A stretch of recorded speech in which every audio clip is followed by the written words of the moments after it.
சின்ன முருகைய சிங்கார முருகைய சின்ன முருகைய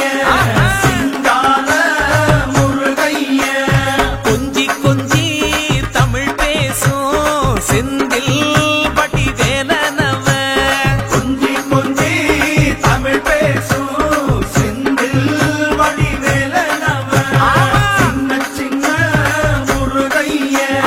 சிங்கார முருகைய கொஞ்சி கொஞ்சி தமிழ் பேசும் செந்தில் வடிவேலனவ சுப்பிரமணிய சாமி என்பார், கார்த்திகேயன் என்பார், சுவாமிநாதன் என்பார், முக அமுதன் என்பார், பாலசுப்பிரமணியன் என்பார், கருணாகரன் என்பார், கதிர்காம கந்தன் என்பார், கதிர்வேல சுவாமி என்பார்.